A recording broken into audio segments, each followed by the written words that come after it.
Greetings and salutations. Thank you for lending an ear to The Voice of the Times this Monday, March 8, 2021. For today's editorial, the nation thinks of the Constitution with the passing of Father Joaquin Bernas.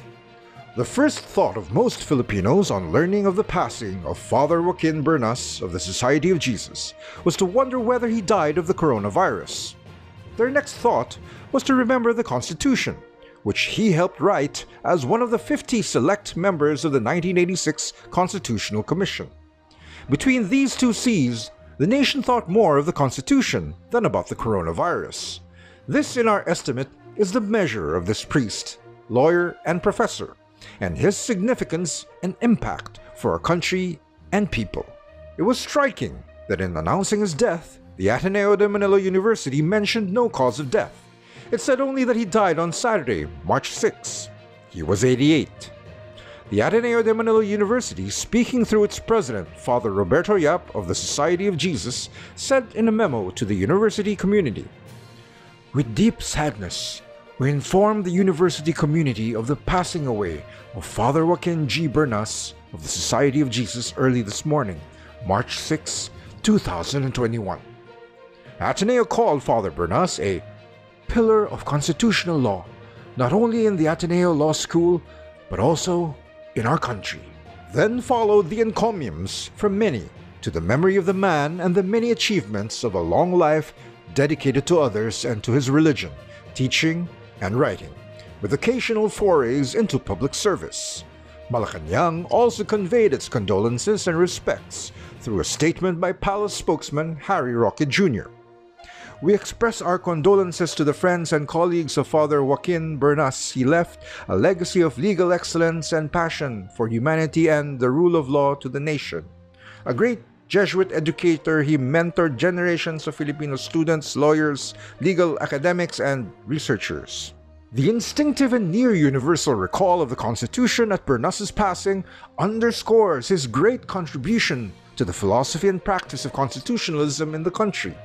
He embodied, for many, our bedrock principle of constitutional government.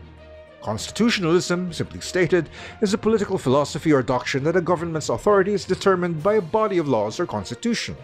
Constitutionalism, sometimes regarded as a synonym for limited government, fundamentally refers to efforts to prevent arbitrary government and enforce restraint in governance, according to the text and meaning of the Constitution.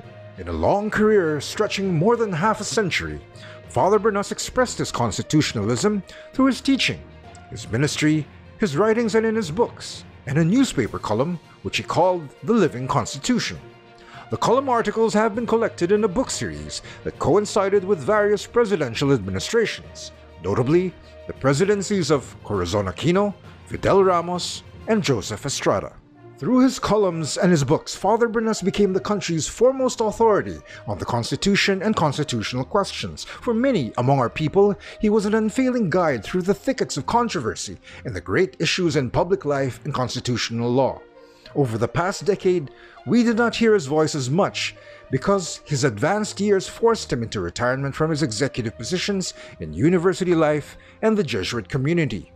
He could not cast his searchlight on the Rodrigo Duterte presidency as he did on the predecessors, so we have missed his counsel in the great contentions of our day. Through all this, however, the great idea of constitutionalism and constitutional government abides in our nation's life.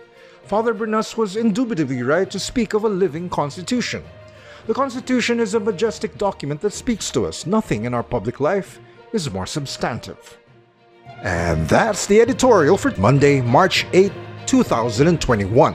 For more news and information, get a copy of the Manila Times on print, subscribe to our digital edition, or log on to www.manilatimes.net. Follow us on Twitter, Facebook, and Instagram, and listen to The Voice of the Times.